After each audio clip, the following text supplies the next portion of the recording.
last part of this section. It's called the first derivative test.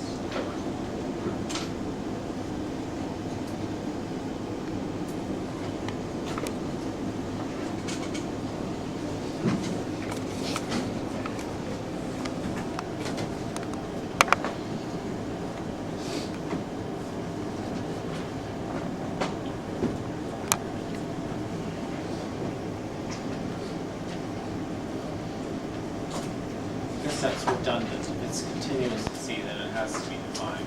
Oh well, better safe than sorry, right?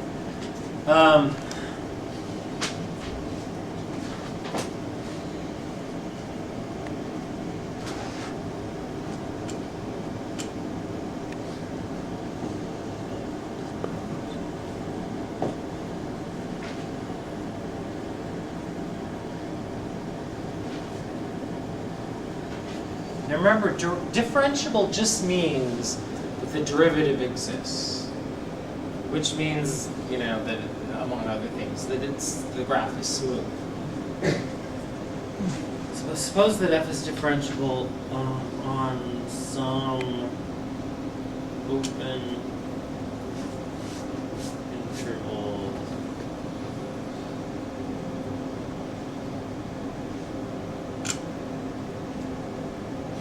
containing C,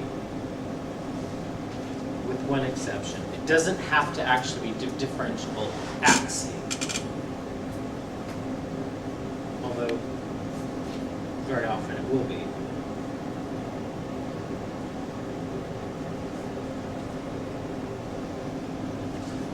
So you need f to be continuous and differentiable on an open interval containing C, except possibly at C itself. It doesn't have to be differentiable at C. The graph might actually come to, for example, a sharp point at which that happens. The derivative is not defined at that sharp point.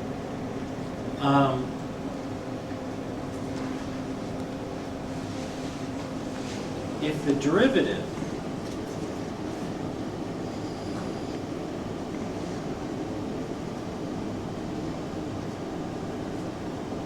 changes from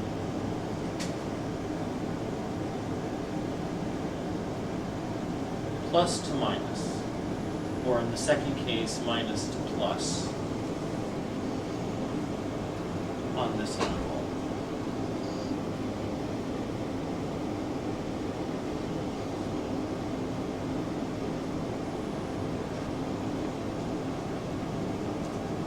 Then f of C is a relative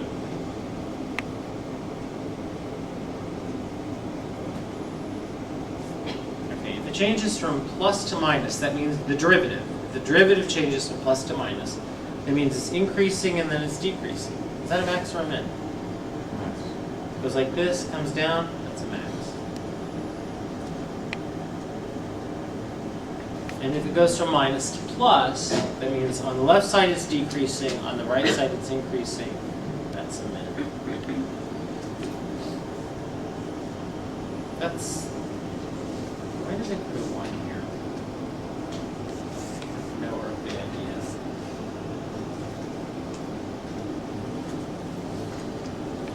What do we got there?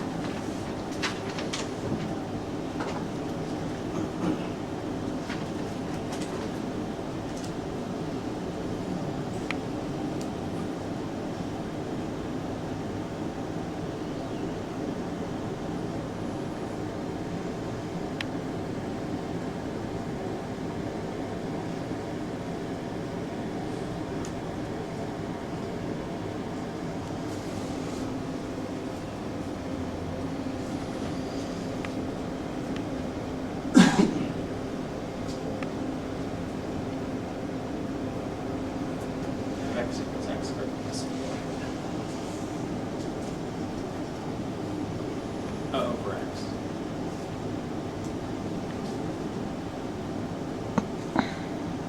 When you're looking for a relative extreme, I'm using the first derivative test. You take the first derivative.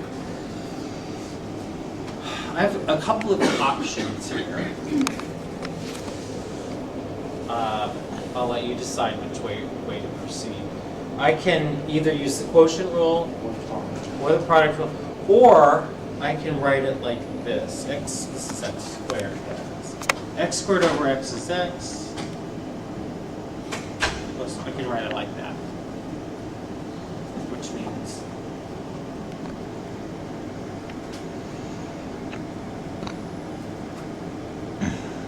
well, which way do you think is going to be the easiest for differentiation? This one?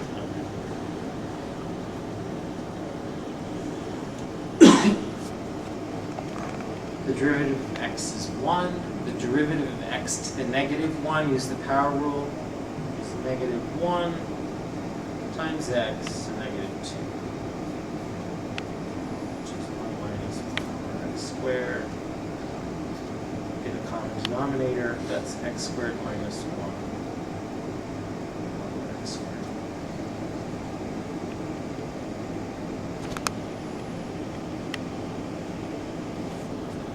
Okay. I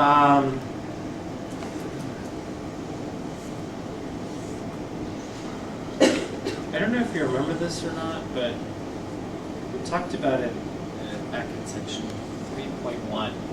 The relative extrema occur at critical points, critical numbers, which it can only occur at critical points and critical numbers. So I need to find those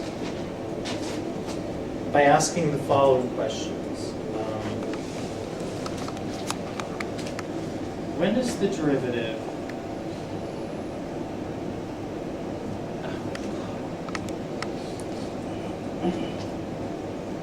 when is the derivative 0?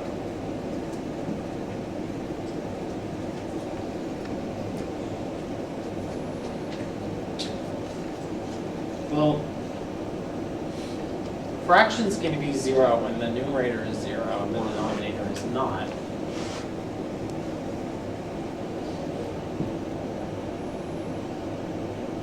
What's the solution to this equation? Plus minus 1. Don't forget the plus minus. If you lose a critical point, then you've lost the problem.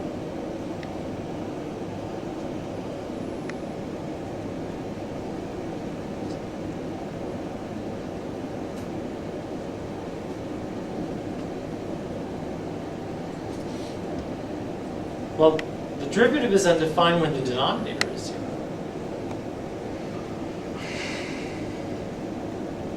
Okay, here's another trick question. Is 0 a critical point for this function? It's a trick question.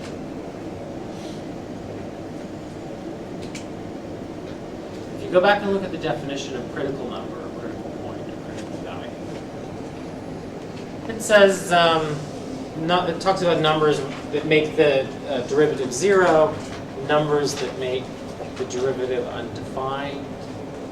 But then there's some fine print at the beginning. What does it say at the very beginning?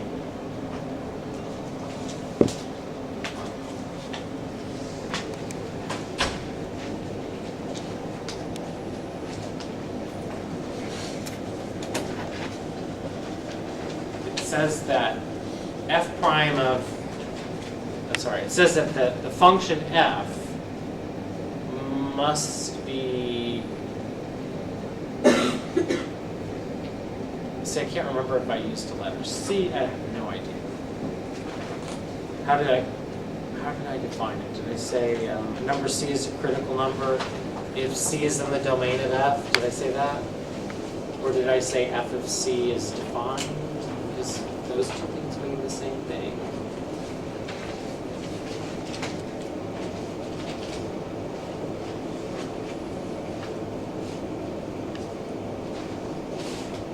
I'm just asking about the language that I used. Yes? Number in the domain. Okay, so I said let C be a number in the domain. So that means that the function f has to be defined at C, first and foremost, in order for it to stand any chance of being a critical number. So here's the question. first question was, is 0 a critical number? And then the follow-up question to that is f defined at 0? No. So technically, just on a technicality,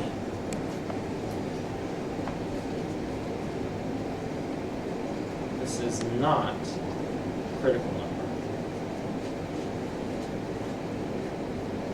So the idea is that critical points are supposed to be candidates for relative extrema. If the function is not defined at a certain number, then it can't be a max or a min or anything. It's not defined. But I'm still going to use this number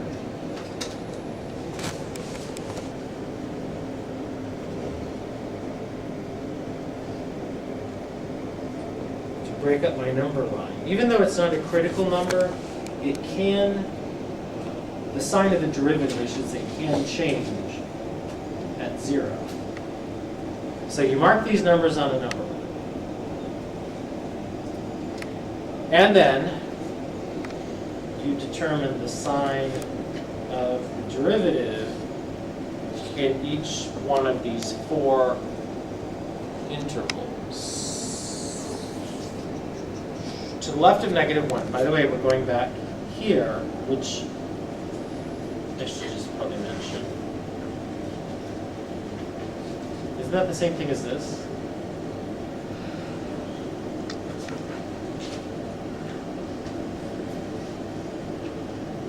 So I pick a number to the left of -1, and I plug it in here or here. It doesn't matter. The important question is, do I get a positive or a negative value? To the left of -1, you can pick -2, you can pick -5, you can pick -1,000,000. If you take -1,000,000 and you square it, oh my gosh, it's a huge number. Subtract 1, huge number, huge positive. And then you take -1,000,000 and square it, huge positive. What's a huge positive number divided by a huge positive number? Or more importantly, what is a positive number divided by a positive number? It's positive. Then you pick something between -1 and 0, like -1/2. Is the top going to be positive or negative? Maybe. And the bottom is always positive, right? Then you go to the interval from 0 to 1, you pick 1/2. The top is negative, the bottom is positive. Notice the sign doesn't change. And then you pick something to the right of 1, like 1,000,000,000. Or 2. Positive, positive, positive number divided by positive number is positive number. So what does that say about the behavior of the function? So it's increasing, and it's decreasing. It's still decreasing from 0 to 1, and then it's increasing again.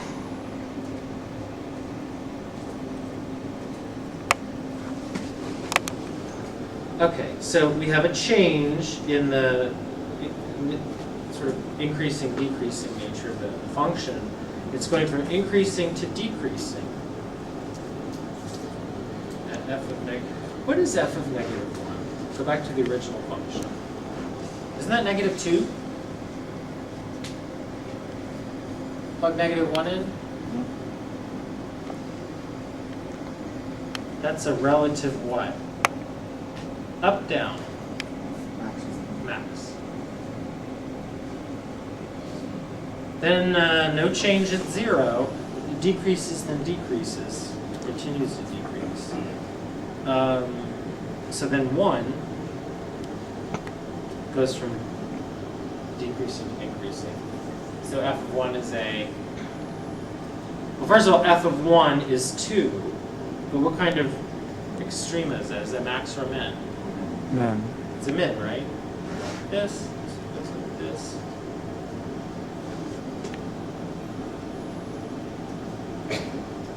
What's happening at x equals 0?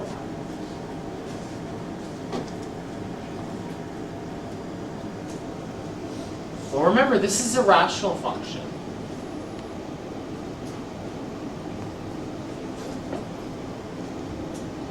if you were to take the limit as x approaches 0 from, we don't even have to do this, but x approaches 0 from the left to the right, wouldn't you get either plus or minus infinity? Okay, plan B. You would. But I'm not getting an acknowledgement of that, which is fine. So let's go to plan B. When you're dealing with rational functions, and in particular, discontinuities, x equals 0 is a point of discontinuity for this function, right? Removable discontinuity, rational functions, removable discontinuities, poles. Non-removable asymptotes. So the question is x equals 0 removable or non-removable? It's non-removable. The only way that I could remove it is by factoring an x out of the top and getting cancellation. That's not happening here. I don't have a factor of x in the top to factor out. So the line x equals 0 for this particular function is a vertical asymptote. That's not so bad. One thing that I should point out, though, and I mentioned this earlier, I don't know, maybe a couple of weeks ago when we started talking about derivatives, and I said, in the beginning, it's not, you don't have to necessarily simplify every derivative. It's really important that we start simplifying them now so that we can do the things that we're doing. I mean, if I were to just take, I don't know, this function here, take its derivative and not simplify it, then, and still try to find the critical numbers, I am much more likely to get a false reading if I'm using an unsimplified derivative. The idea is simplify the derivative so that it's easier to find the critical points. That's the idea. Let's try another one.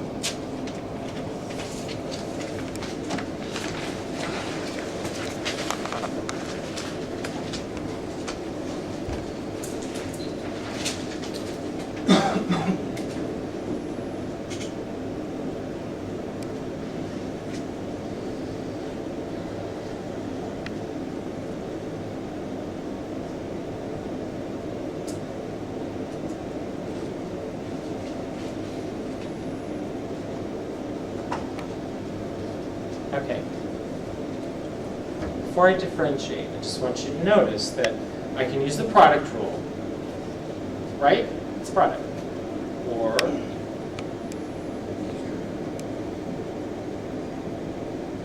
I can distribute the x. What is x to the 2/3 times x? X to the what power?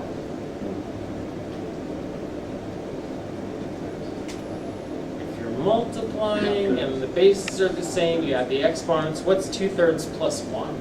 1/3. Huh? 5/3. What did you, I can't hear you. You're right. 5/3. 5/3.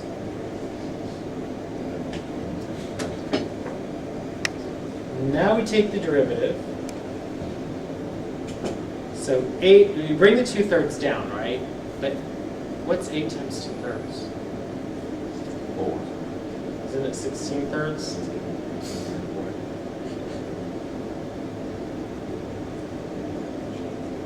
So that's the derivative of the first term.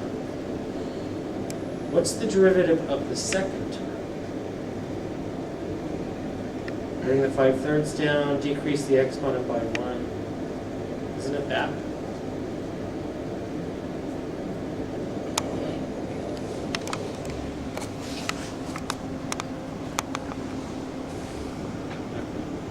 Let me clean this up a little bit. This is 16. So obviously, if I want to find critical numbers, it's in my best interest to simplify this.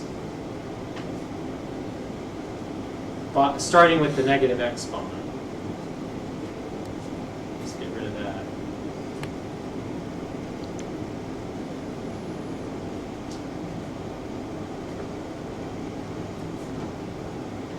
Then I'm thinking I want a common denominator.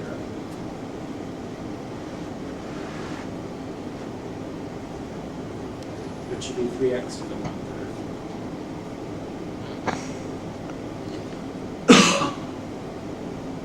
The way I get that common denominator is, well, What I have is a 3. What I need is 3 times x to the 1/3. So I'm going to multiply top and bottom by x to the 1/3.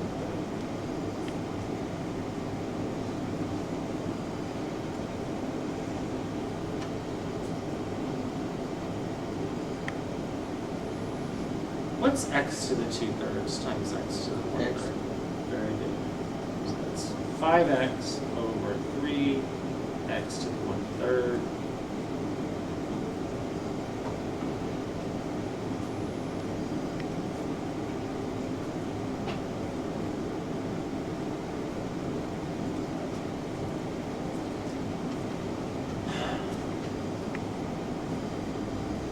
You can write the x to the 1/3 as a cube root of x.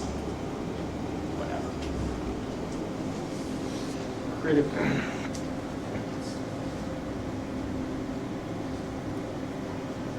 When exactly is the derivative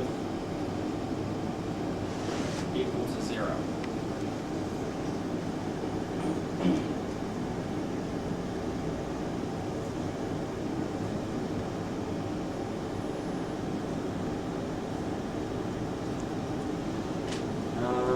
Okay, well.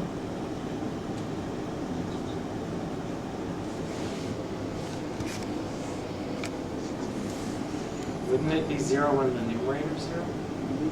16 Good. So for x, you get 16x, which is 3.2.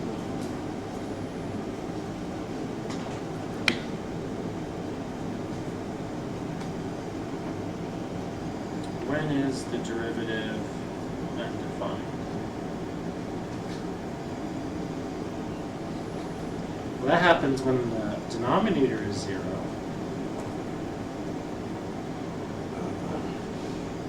Divide both sides by 3. How do you get rid of the exponent of 1/3? Cubit. Cube both sides. Okay, let me ask the question again. This time, is 0 actually, remember last time the 0 wasn't a critical value because it wasn't in the domain of the function. Is it a critical value this time? Is this function defined? Yes. Yeah. If it is defined at 0, then you should be able to tell me what the output value is. 0. 0. 0 to the 2/3 is 0. Multiplied by 8 still 0. Here we go. Here's 0. 1, 2, 3, 4. 3.2 is about right here.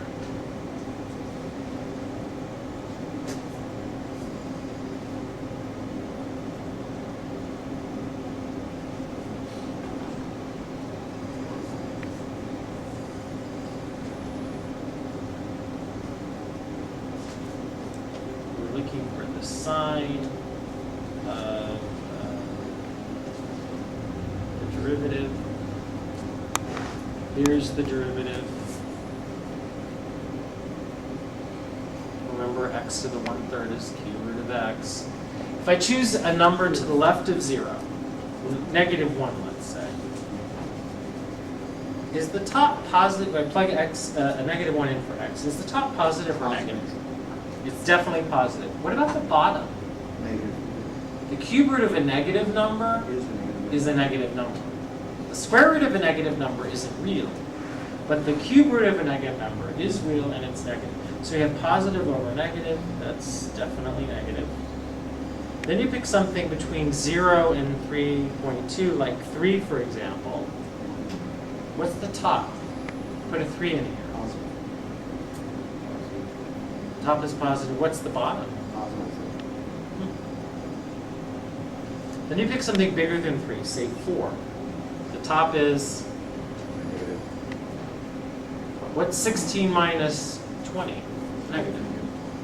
And then I plug 4 into the bottom. Positive. It's not a nice number, but it's positive, isn't it? So negative over positive is negative.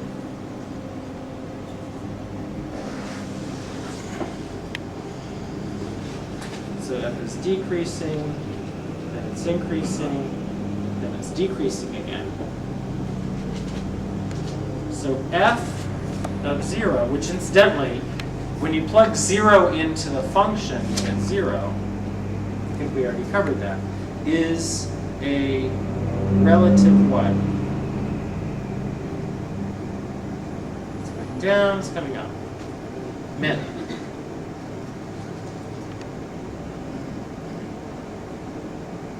What about f of 16/5? What's that actually equal? Well, that's not going to be nice. It's nasty.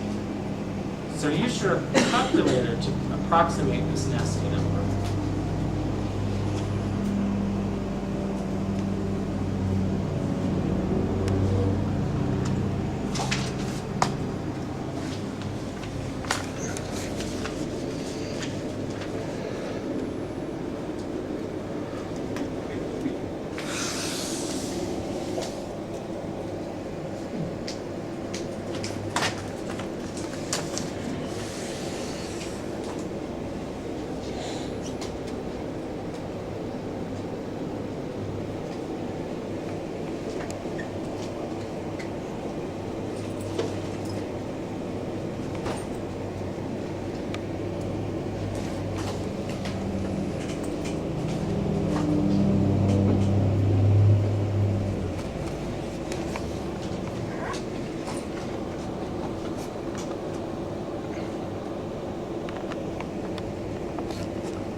What is it? 10.4.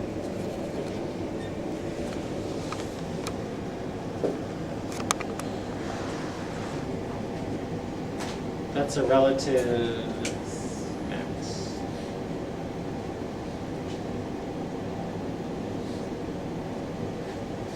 Okay. Now, so we're done with that. Do you have any questions about it? Because I'm going to have you work on this homework that's due. I only want you to do that first part, but I want to make sure that everybody gets it right. Because if you screw up the derivative, then everything that follows is going to be messed up. It's contingent on the derivative being correct. So here's what I want you to do. I want you to, right now,